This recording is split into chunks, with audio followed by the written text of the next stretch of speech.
da Assembleia Legislativa do Estado do Rio de Janeiro, mandado de segurança impetrado pela Assembleia Legislativa do Estado do Rio contra a recusa pelo Banco Central do Brasil em atender pedido de dados protegido por sigilo bancário.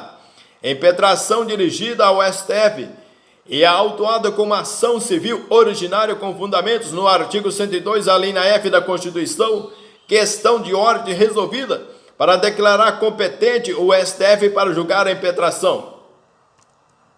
Também, já na alínea G, a extradição solicitada por Estado estrangeiro.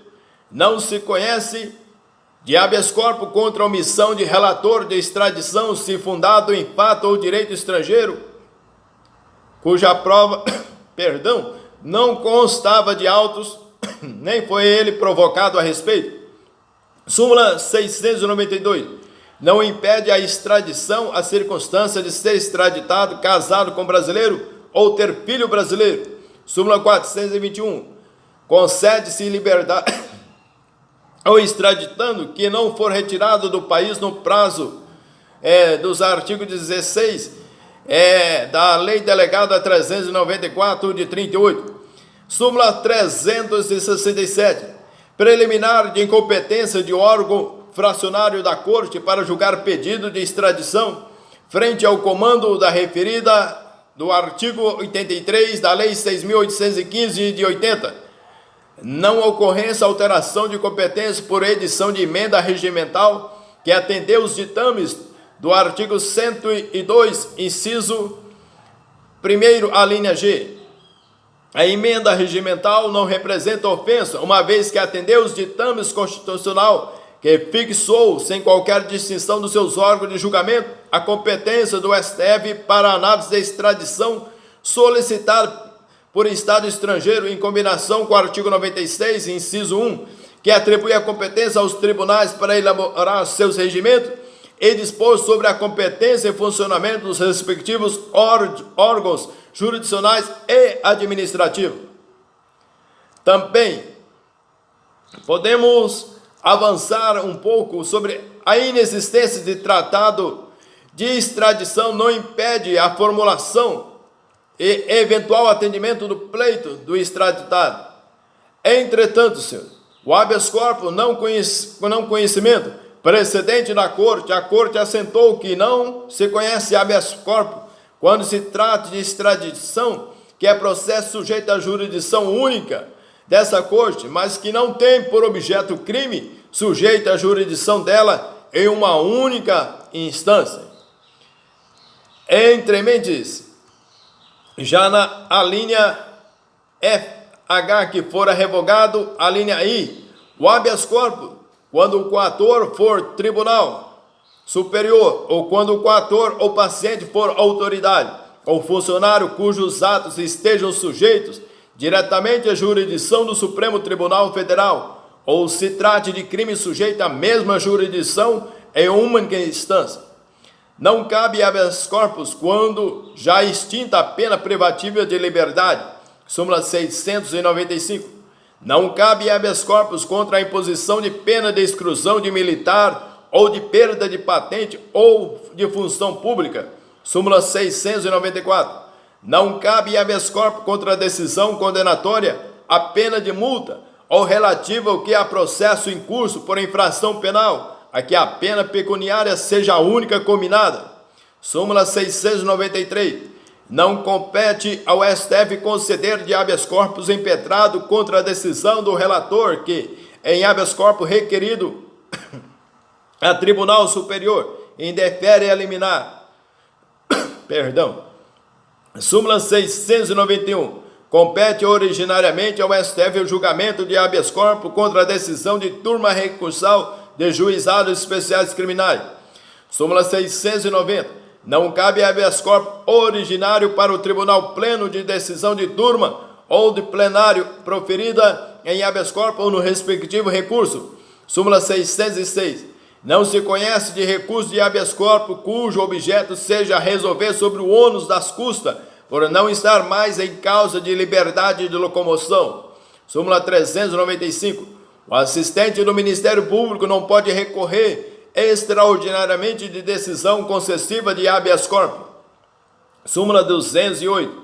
Habeas corpus substitutivo do recurso ordinário constitucional. Liberdade de locomoção atingida na via direta. Adequação. Sendo objeto do habeas corpus a preservação da liberdade de ir e vir atingida diretamente, porquanto expedido o mandado de prisão ou porque com maior razão o rigor da lei, esta já ocorreu, mostra-se adequada à impetração, dando-se alcance a maior garantia versada no artigo 5º, no inciso 68 da Carta-Mãe, evolução em óptica linear assentada anteriormente.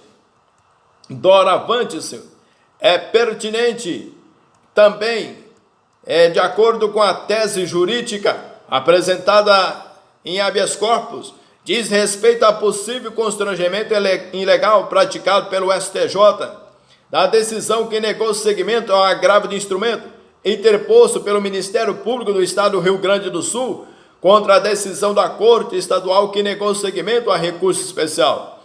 Inicialmente, verifico que, no caso em tela, há um obstáculo ao conhecimento do presente habeas corpus, pois não houve esgotamento da jurisdição do STJ. Eis que o ato impugnado é mera decisão monocrática e não julgamento colegiado do STJ. Não há notícia acerca de interposição de agravo regimental contra a decisão monocrática e, portanto, não há como conhecer. Entretanto, de antemão, o habeas corpus cabimento em caráter preventivo contra a ameaça de constrangimento à liberdade de locomoção, materializado que na intimação seja do paciente para depor em CPI, que contém em si o que a possibilidade de condução coercitiva da testemunha que se recusa a comparecer, como no caso se pretende ser direito seu, o STF, competência originária, habeas corpus contra a ameaça imputada a senador ou deputado federal, incluída que decorra de ato praticado pelo congressista na qualidade de presidente da CPI. Ao Supremo Federal compete exercer originariamente o controle jurisdicional sobre os atos de CPI que envolvem ilegalidade ou ofensa a direito individual, dado que a lei compete processar e julgar habeas corpus e mandado de segurança contra atos de mesa da Câmara dos Deputados e Estados, deputados ou Senado Federal ou Congresso Nacional, a construção constitucional consagrada. Entretanto, a linha J, revisão criminal e ação rescisória de seus julgados. A competência para ação rescisória não é do STF, quando a questão federal apreciada no recurso extraordinário ou no agravo de instrumento seja diversa da que foi suscitado no pedido rescisório. Súmula 515. Não cabe ação rescisória por ofensa à literal disposição de lei, quando a decisão recidenda se tiver base. Entretanto, senhor, agravo regimental em ação rescisória. A configuração de ocorrência, fato deve surgir de elementos já constantes dos atos primordial, cuja falsa percepção pelo magistrado leva à confirmação da realidade inexistente ou à negação da realidade efetivamente ocorrida.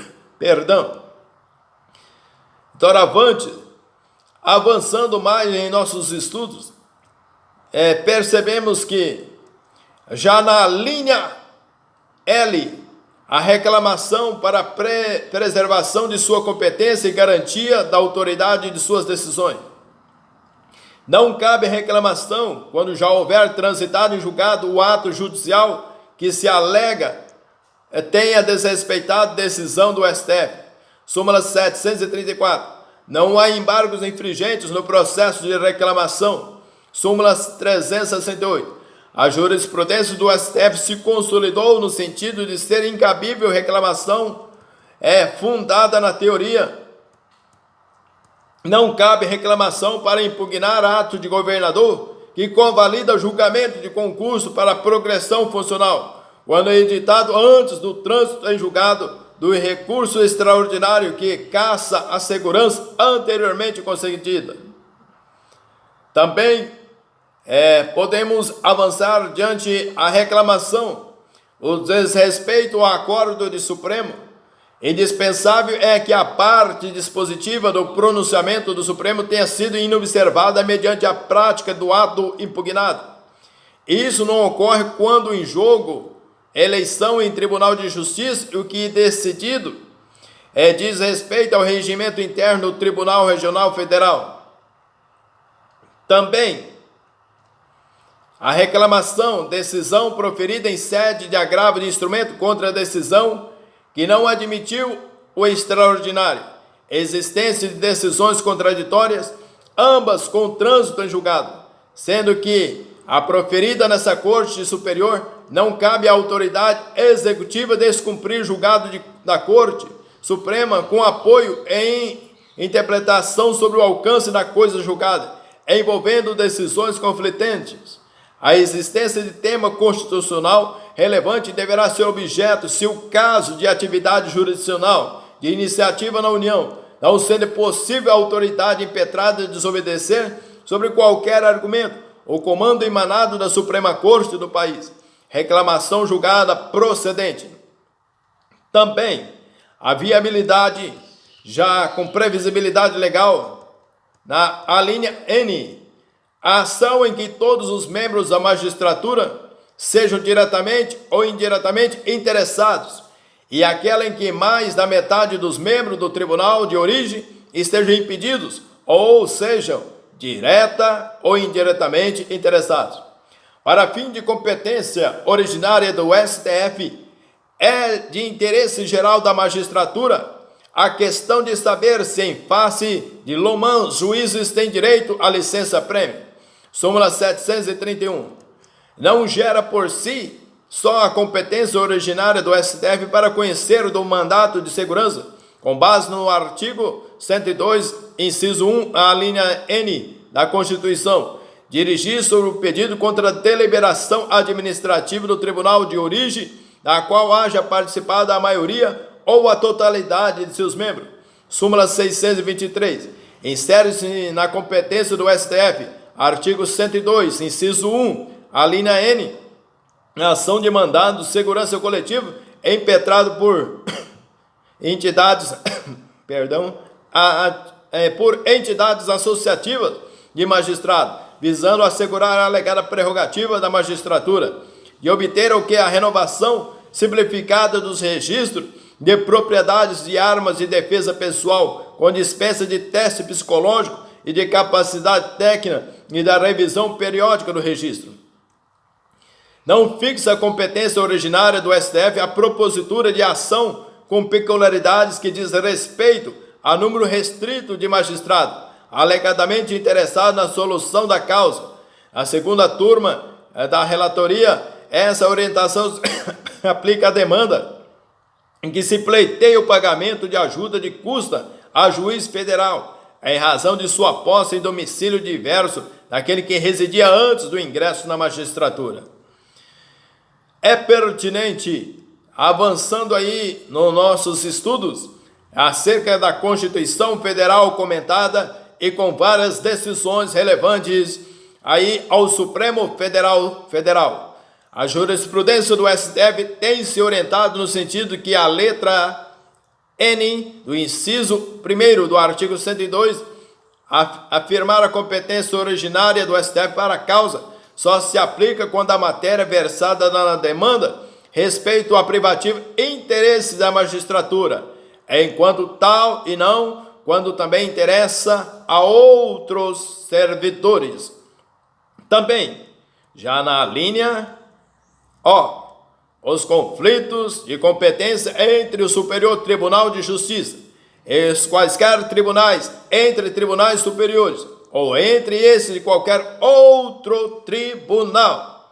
Em regra, o que? A admissão de conflito de competência, com base no artigo 115, inciso 3º do CPC, Código de Processo Civil, exige que haja divergência entre juízos diversos quanto à reunião ou separação dos feitos, consoante expressa previsão do dispositivo cabível. Todavia, por meio de interpretação extensiva do artigo 115, acolhimento do incidente mesmo ausente e apontada divergência quando se tratar de ações conexas, com possibilidade, portanto, de prolação das decisões conflitantes em trâmites perante justiça distinta e no bojo das quais o apontamento de conexão não se mostrar suficiente à definição de competência para o seu processo e julgamento. Também, já na alínea P, o pedido de medida cautelar das ações diretas de inconstitucionalidade. O julgamento de medida cautelar em ação direta de inconstitucionalidade autoriza o que é o exame de recurso sobre controvérsia nela debatida. A existência de decisão plenária proferida em sede de controle normativo abstrato de que tenha resultado o indeferimento do pedido da medida cautelar não impede que se proceda, desde logo por meio de controle difuso, ou julgamento de causa em que se deva resolver esse incidente, esse litígio instaurado em torno de idêntica controvérsia constitucional. Também, a linha Q, o mandado de injunção, quando a elaboração da norma regulamentadora for atribuída do presidente, atribuição do presidente da República, do Congresso Nacional, da Câmara dos Deputados, do Senado Federal, das mesas de uma dessas casas legislativas, dos tribunais de contas da União, de um dos tribunais superiores ou do próprio Supremo Tribunal Federal. As matérias em que o plenário do STF declarou a mora do Poder Legislativo e que ainda se encontram pendentes de disciplina, estão disponíveis para consulta aí no site do Tribunal na internet. A omissão referente à edição da lei complementar a que se refere o artigo 40, parágrafo 4º da Constituição, deve ser imputada ao Presidente da República, ao Congresso Nacional, competência para julgar mandado de injunção sobre a referida questão do STF. Não cabe mandado de injunção perante o STF, cujo objeto seja a ausência de norma regulamentadora estadual. Versando o mandado de injunção matéria própria, há inúmeros pronunciamentos no plenário. Cabe ao relator a atuação direta, julgando a eficácia do direito à aposentadoria especial, objeto do artigo 40, parágrafo 4º, exige regulamentação mediante lei complementar de iniciativa privativa do Presidente da República, de modo que cabe ao STF da lei maior o julgamento de mandado de injunção impetrado, ainda que por servidor público estadual, com o objetivo de viabilizar o seu exercício, mormente diante da vedação contida no artigo 5º, parágrafo único da Lei 9.717/98, que dispõe sobre regras gerais para a organização e funcionamento dos regimes próprios de previdência social dos servidores públicos da União, dos Estados, do Distrito Federal e dos municípios. Mandado de injunção, falta de norma tipificada, crime de responsabilidade dos magistrados, inadequação da via eleita. O mandado de injunção exige para sua impetração a falta de norma regulamentadora que torna inviável o exercício do direito subjetivo do impetrante. Também, a linha R, as ações contra o Conselho Nacional de Justiça e contra o Conselho Nacional do Ministério Público. O CNJ é parte legítima para compor o polo passivo de demanda, cuja fundamentação questiona apenas ato de tribunal local. A competência originária do STF, cuidando-se de impugnação a deliberações emanadas de Conselho Nacional de Justiça, tem sido conhecida apenas nas hipóteses de impetração contra o referido órgão do poder público, de mandado de segurança, de habeas data e habeas corpus, quando for o caso, ou de mandado de injunção, pois em tal situação o CNJ qualificar-se como órgão coator impregnado de legitimação passiva ad causa para figurar na relação processual instaurada com a impetração originária perante a Corte Suprema. Doravante, a competência originária do Supremo Tribunal para ações contra o CNJ e contra o Conselho Nacional do Ministério Público, com a redação da Emenda Constitucional 45 de 2004, da inteligência, não inclusão de ação popular, ainda quando nela se vise a declaração de nulidade do ato de qualquer um dos conselhos nela referido, tratando-se de ação popular, o STF, com as únicas ressalvas de incidência da Constituição ou de lide, substantivar o conflito entre a União e o Estado-membro, jamais admitiu a própria competência originária, ao contrário, a incompetência do tribunal para processar e julgar, a ação. A linha, seja, inciso 2, a linha A, julgar em recurso ordinário, o habeas corpus, o mandado de segurança, o habeas data e o mandado de injunção decidido em única instância perante tribunais superiores, se denegatória o que é decisão. Não compete, então, ao STF conhecer de habeas corpus impetrado contra a decisão do relator que, em habeas corpus requerido a Tribunal Superior indefere liminar. Súmula 691. Não cabimento seja de que recurso ordinário constitucional em sede de execução em mandado de segurança. É o rol de hipótese de cabimento do recurso ordinário do artigo 102, inciso 2, a linha A, é taxativo. Habeas corpus, julgamento por Tribunal Superior, impugnação a teor do disposto no artigo 102 contra a decisão proferida em processo revelador de habeas corpus, a implicação que a não concessão da ordem cabível é o recurso ordinário. Evolução aí quanto à admissibilidade do substituto do AHC ou habeas corpus. Entre mentes, também podemos afirmar que o habeas corpus, recurso ordinário e constitucional, envolvendo a espécie do acordo prolatado pelo STJ, o julgamento de recurso ordinário constitucional. A medida rotulada também de recurso ordinário e recurso extraordinário deve ser tomada como reveladora de habeas corpus originário. Crimes políticos, a linha B.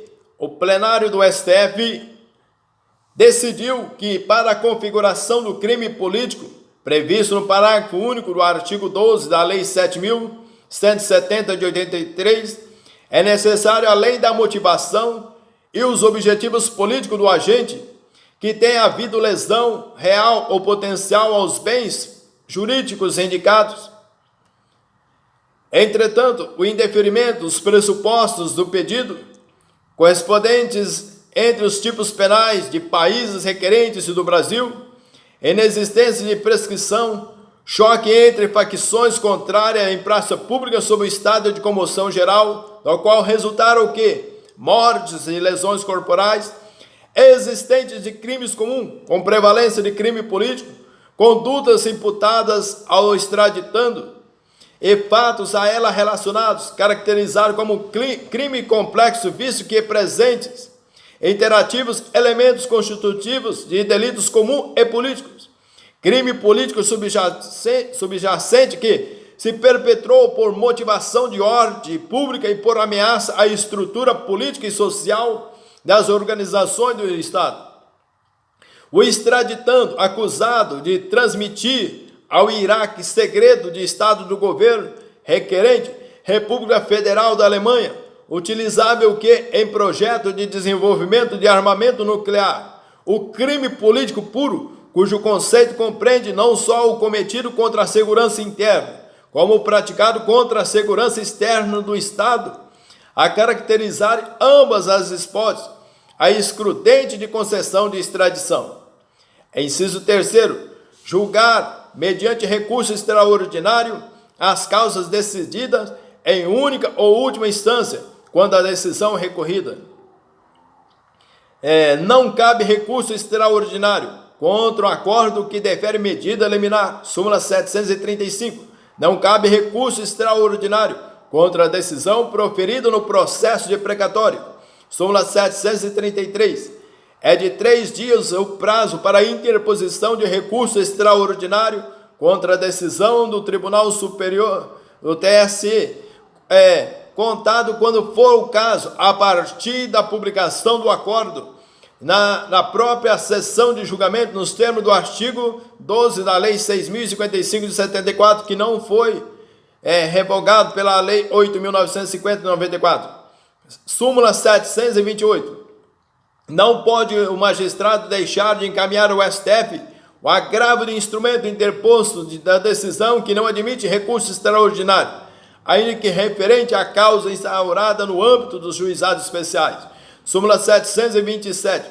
É cabível recurso extraordinário contra a decisão proferida por juiz de primeiro grau nas causas de alçadas.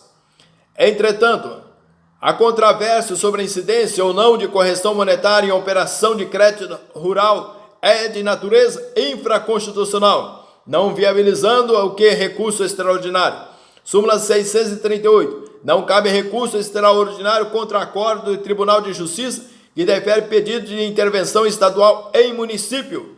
Súmula 637. Não cabe recurso extraordinário por contrariedade ao princípio constitucional da legalidade, quando a sua verificação pressupõe rever a interpretação dada às normas infraconstitucionais pela decisão recorrida.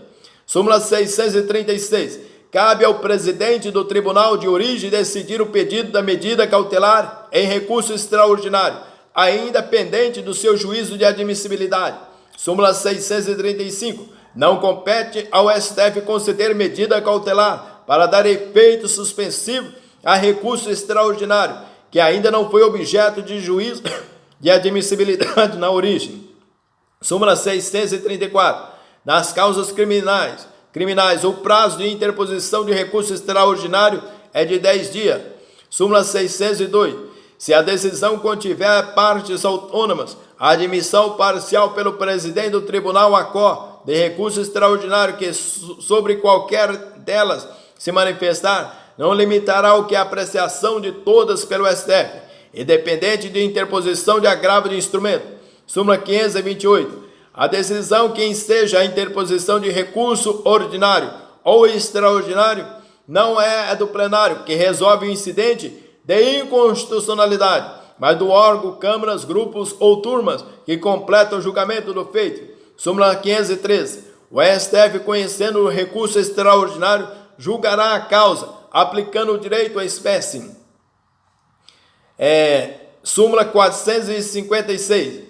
Simples interpretação de cláusulas contratuais não dá lugar a recurso extraordinário. Súmula 454. O ponto omisso da decisão, sobre o qual não foram opostos embargos declaratórios, não pode ser objeto de recurso extraordinário por faltar o requisito do pré-questionamento.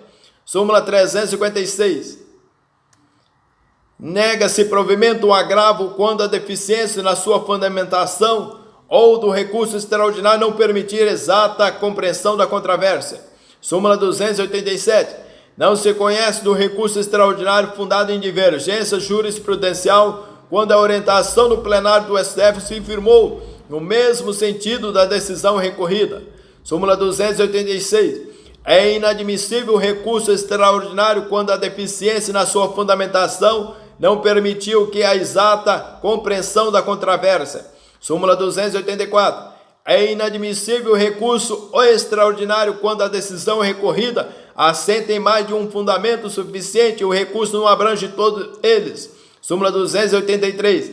É inadmissível o recurso extraordinário quando não ventilada na decisão recorrida a questão federal suscitada. Súmula 282. É inadmissível que o recurso extraordinário, quando couber na justiça de origem, recurso ordinário da decisão impugnada. Súmula 281. Por ofensa a direito local, não cabe recurso extraordinário. Súmula 280. Para simples reexame de prova, não cabe recurso extraordinário. Súmula 279. A jurisprudência desta Corte considera inadmissível o recurso extraordinário interposto contra a decisão proferida por turma recursal de juizados especiais federais antes do julgamento de pedido de uniformização interposto concomitantemente contra essa decisão. Também, doravante, é bastante pertinente e razoável que o recurso extraordinário interposto contra a decisão interlocutória não terminativa ficará retido nos autos, somente sendo processado se a parte o reiterar no prazo para a interposição do recurso contra a decisão final. Não há situação de caráter excepcional no caso. Também, na apreciação do enquadramento do recurso extraordinário, é um dos permissivos constitucionais, a parte se moldura fática delineada pela Corte de origem. É impossível pretender ou que substituí-la a partir de fundamentos diversos, chegar-se à conclusão sob pena sobre a ofensa de tal disposição. Doravante, é pertinente também recurso extraordinário retido inadmissibilidade de interposição contra a decisão que defere medida liminar. A interpretação do artigo 543, parágrafo 3º do CPC, aplicação da súmula 735 dos precedentes, não pode ser interpretado de modo absoluto, mas não autoriza a interposição de recurso extraordinário contra a decisão que defere medida liminar. Doravante, ação popular, contrato de risco entre a Petrobras e o Paulo e Petro Consórcios CESP e IPT, nulidade reconhecida pelo STJ em sede de recurso especial. Fundamento central a ofensa ao artigo 2º da Lei 4.717/65, alegada incompetência absoluta do STJ para apreciar litígio entre a União e o Estado de São Paulo, assim como para julgar matéria constitucional sobre reserva do STF. Ausência de pré-questionamento, descabimento da alegação suposta, aplicação do inciso 73 do artigo 5º da Constituição Republicana de 88, inexistência de garantia de ampla defesa do devido processo legal, do acesso à jurisdição, da imutabilidade da coisa julgada, da irretroatividade da lei. Não violência, ofensa indiretas à Constituição de 88, acaso inexistente. Recursos extraordinários não conhecidos, alegada incompetência absoluta do STJ para apreciar litígio entre a União e o Estado de São Paulo, não passou pelo crivo do Tribunal de origem, não foi suscitada em sede de embargos declaratórios. Entretanto, senhores, é bastante pertinente relacionados aos preceitos constitucional autorizador, ausência de se conhecer do recurso, mesmo havendo erro ou omissão de preceito da Constituição em que se fundou o recurso extraordinário, entre os casos previstos no artigo 102, inciso 3º, a linha A, B, C e D da Constituição, e isso se dos fundamentos do acordo recorrido e das razões recursáveis for possível identificá-los.